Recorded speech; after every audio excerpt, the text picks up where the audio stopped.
आज हम पीठ के दर्द के बारे में बात करेंगे। पीठ का दर्द किन वजहों से हो सकता है। ये रीढ़ की हड्डी की वजह से हो सकता है, रीढ़ की हड्डी में जो जॉइंट्स होते हैं उसकी वजह से हो सकता है, रीढ़ की हड्डी से जुड़े हुए जो मांसपेशी होते हैं उसकी वजह से होता है, या वहां से जो नर्व्स या नसें निकलती हैं उसके दबने या उसके इंजरी से होता है।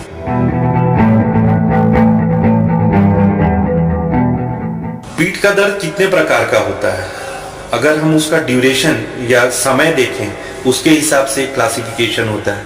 जो 12 हफ्ते से कम होता है उसको हम एक्यूट पीठ का दर्द बोलते हैं, जो 12 हफ्ते से ज्यादा का होता है उसको हम क्रोनिक बैकएक या क्रोनिक पीठ का दर्द बोलते हैं। दूसरा जो क्लासिफिकेशन होता है वो होता है कि किस वजह से पीठ का दर्द हमको हो रहा है। अब किस वजह से में एक होता है नॉन स्पेसिफिक, जिसका हमको कारण नहीं पता होता है, और कुछ कारण जो पीठ दर्द के होते हैं वो स्पेसिफिक कॉजेज होते हैं, जैसे इन्फेक्शन की वजह से हुआ, या कैंसर की वजह से हुआ, या चोट लगने से किसी हड्डी के फ्रैक्चर की वजह से हुआ।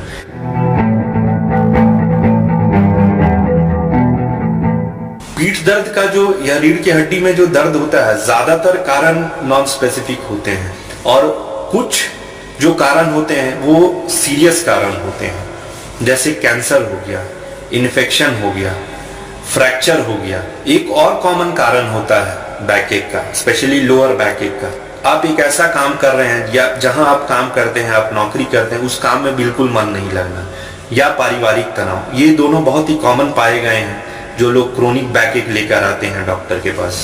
सबसे ज्यादा कॉमन जो कारण होता है वो हमारा स्केलेटल मसल, जो रीढ़ की हड्डी से जुड़े हुए मांसपेशियां हैं उनका खिंचाव होता है। आप लंबे समय तक किसी एबनॉर्मल पोस्चर में सो गए तो वो मसल स्पैज्म होता है या मसल स्ट्रेन बोलते हैं। सबसे कॉमन कॉज यही होता है। दूसरे जो अनकॉमन कॉज होते हैं वो रीढ़ की हड्डी जो होती है उसके जॉइंट पे ज्यादा दबाव पड़ने से, उसकी वजह से भी हो सकता है।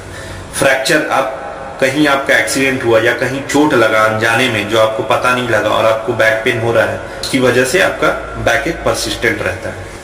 दूसरे अनकॉमन कॉज जो होते हैं वो है स्पाइनल डिस्क डिजेनरेशन या ऑस्टियोआर्थराइटिस। ये बढ़ती उम्र के साथ ऐसे कारण पाए जाते हैं। प्रेगनेंसी रिलेटेड बैक पेन होती है, वो 50% से ज्यादा प्रेग्नेंट लेडीज में पाई जाती है। कुछ पोस्चर्स हैं जो प्रेग्नेंट लेडीज को अवॉइड करनी चाहिए, जैसे काफी ज्यादा समय, लंबे समय तक बैठना या काफी लंबे समय तक खड़े रहना, वेट उठाना, ज्यादा भारी वजन उठाना, या फॉरवर्ड बेंडिंग जो है, ये चीजें प्रेग्नेंट मदर्स को अवॉइड करनी चाहिए।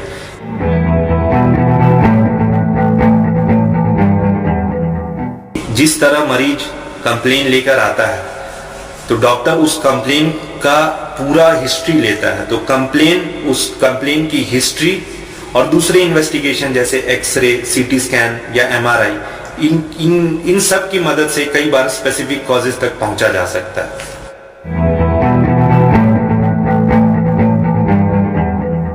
कैसे हम उसका उपचार कर सकते हैं, तो हीट थेरेपी होता है, वार्म बैग यूज करते हैं कई बार जिस जगह पे दर्द हो रहा होता है, कोल्ड कंप्रेशन थेरेपी होता है, पेन किलर, मसल रिलैक्सेंट के साथ या मसल रिलैक्सेंट अलग से।